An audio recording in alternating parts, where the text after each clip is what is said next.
Howdy folks, I realize it's been a while, I apologize. Our team's been trying to film a little bit more and hopefully we'll be getting some new videos out soon, especially now that we're all getting new boards. We just wanted to make a new team video for all of our fun new boards. In light of my most recent purchase, I wanted to just do a review, as I often do, of this board that I just bought. You may have heard about it. It's the Nelson Stingray. That's backwards for you. I'm sorry about that. But I just wanted to tell you guys a little bit about it. It was released, I think, 2 or 3 weeks ago. Maybe 4 at this point. I'm not 100% sure. But I have been riding it for 2 weeks. The second the pre-order started, I ordered one. And I think I was one of the first to get one. I might be the only one out here in Utah who actually bought one. But this is probably one of the best boards I've owned to date. Just everything about it, I fell in love with it. Give you a look at the concave there. So let me tell you a little bit about it. The board, I believe, is 40.25, and you'll have to double check all the measurements I give you. I'm not 100% on these. 40.25 for the board. I think it provides a 30, I want to say a 34 to 38, all of the mounting options. It might be less than that. But I believe where I'm at right now, I'm mounted at a 38-inch wheelbase. Comes with standard Nelson concave with a couple of little tweaks that Nelson decided to throw on there. The first one would be the very mild W that they threw in the back. I think you can see that a little bit there. And it is very mild. When you're riding, it helps, but you can't feel it as much as you would, like the Seeker, for example, at a really aggressive W. This is nowhere compared to that. The second thing that they did was they flared up these wheel wells to give it the Stingray sort of look, and I thought I'd be using the actual wheel wells to kind of lock my foot in, but as I rode it more, I threw my foot stop on there, and I haven't really been taking advantage of them. I don't know if they're particularly advantageous or better than just where I'm riding right now. I haven't really given it a chance. At this point, I might at a later point. But if I do, I'll let you know.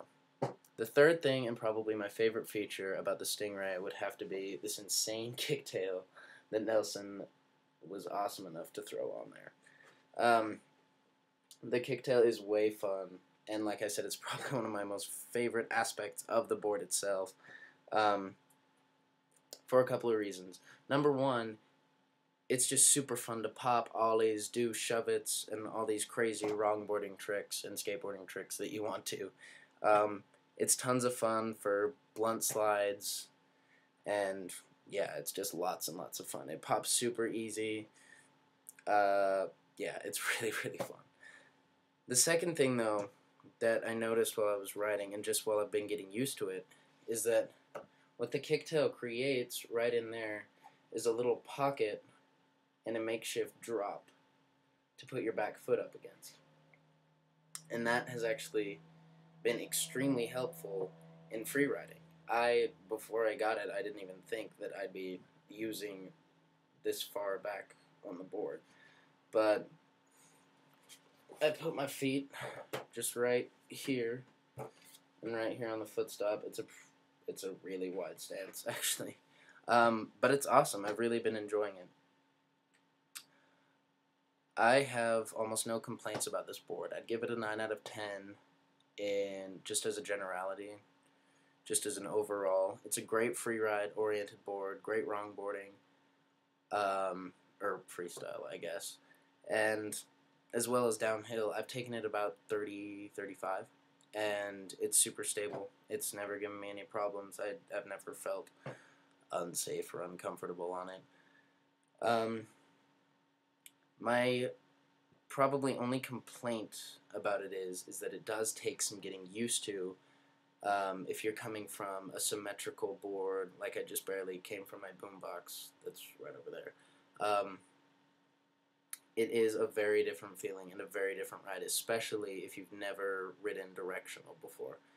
The biggest thing that you have to get used to is your back truck, you're literally standing right on top of it. At least where I have it mounted anyway. And basically, wherever you mount it,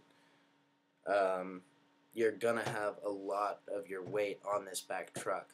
And I've noticed that that makes your wheels wear at very different rates.